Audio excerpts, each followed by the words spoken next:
the release of the 27 students of the Federal College of Forestry and Mechanization in Kaduna. That after 56 days of adoption, the bandits demanded for 500 million naira for their release. And meanwhile, the students of Greenfield University are yet to be released. And you know, there are a lot of things that is ongoing. I know one was actually released, I think yesterday or 2 days ago. I was told that the parent actually paid them. You know, what's your take on it quickly, because we really don't I mean, it's appalling. It's right now. It's really terrible that we have to live with this much fear in our own country. Exactly. We are being extorted in our country. We are being maimed, murdered, and killed in our country, and then a lot of people are taking it for granted. Some people are still, wow, it's terrible. Because I can't even imagine if that was me. 56 days. What would I have been doing? What could have been going through my mind? You know what these children will be going through right now? It's going to be. I mean, it's a totally, that's a brand new budget on its own, because this thing is, because it's mental. Yeah. You're seeing people pointing guns at you day and night. You're sleeping out in the rain. Some of the ladies had to go through their menstrual cycle. Exactly, out there in the open. It's, no. Even I'm having that goose because I can't even imagine. No, because I can imagine Grandpa gone where he is now. Looking at it, because he will feel like, it's not what I left. Yes, as in it does not add up. Everything your father had said many years ago is coming to pass today. I hope that the government are listening to, I question our government in terms of security. They have made a mess of this nation. We have, you know, we keep negotiating with bandits and the insurgents, and the bandits now requesting for 500 million naira. I was told that maybe about 100 million naira was given. I don't know how true that is. Holding, you know, I just want to hold our government accountable, and the people who they constantly hold ransom with all of it. It's a shame. It's a big shame that we are in this country. It's another sector that some few people have decided to make money from it. And my final submission to the government is that who are the people they are deceiving, that they don't have a hand in our insecurity challenges today? I'm asking in pain now. Are we really saying that the small number of bandits in the bushes are more powerful, equipped, or they have sophisticated arms and more intelligent than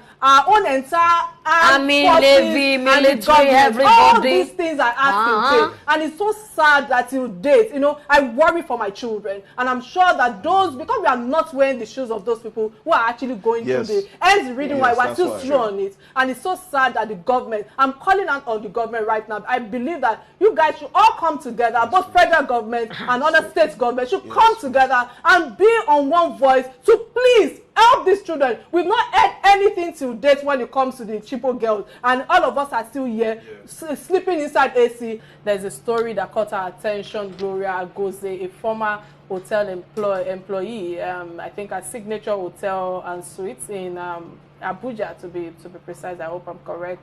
And his boss, Mr. Kenneth Gbagi.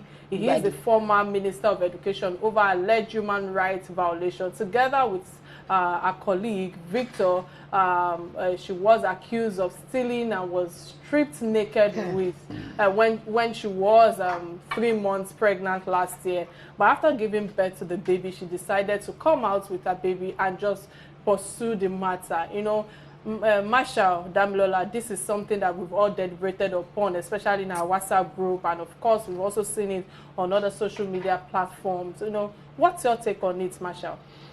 Well, it was horrendous. It was horrible. When I saw her interview, and she went on narrating how she was stripped naked, the allegations were leveled against her, and she tried to prove her innocence.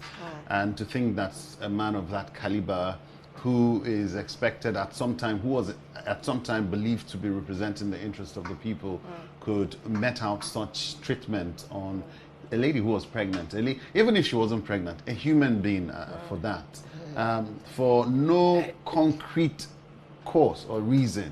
Because he alleged that the guest, she stole, based on the fact that the guest had done transfer and all of that. I felt the simple thing to have done would have been to reach out to the guest, you know, so the guest can tell his own side of things. If you were not interested in looking at naked body, why strip a woman naked?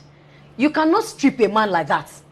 As in, oh, you don't understand. So apparently a guy was, but he was left with his pants on. Why did you have to even strip anybody? My people will say, is removing the head the solution to headache? There must have been, there should have been a template for that. Okay, Mr. A, you made a transfer to this account and she didn't get it, like you rightly said. Let's go back to the root and find out what happened. Why did you have to dehumanize her? Then you're saying the people in the corridors of power. Yes, the way power is sweet and intoxicating, we have not done too well, especially with choosing our kind of leaders. We need to look at their empathy level. We need to even look at how human they are. Some people do these things to their own domestic staffs. They do it to their wives, and they feel that that's their proper way to act. So how won't they do it to somebody outside and just feel that nobody will hold me? And you said, you talked about justice too. Justice will be served, maybe in the sitting room. This is so dehumanizing and absolutely an infringement on human rights, you know, and it is a total disregard on the law and a blatant approach to jungle justice. So the hoteler, we don't care. I don't care who he is or who he is in the society or wherever he is at the moment, what he has done.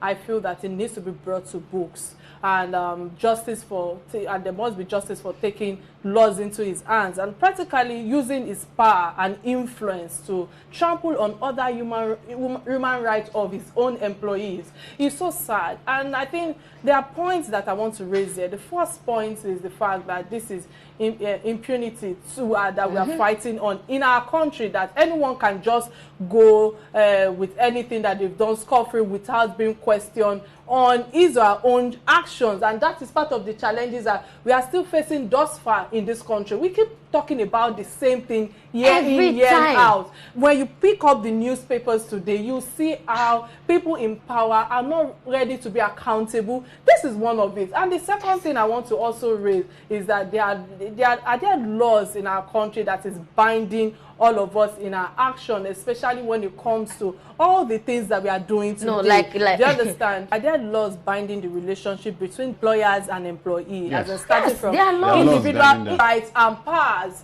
In advanced countries such as UK, their employers act, etc. They have a union. There is a union to employees. We have a union that is written in the paper. When was the last time that those laws have been amended? Have we really checked? That's the question. So was there a court? Another point is that was there a court that decided on the matter after the arrest by the police people that gave in a verdict on the case? You know, there are so many angles to this story, and those are the challenges that we are still facing year in, year out.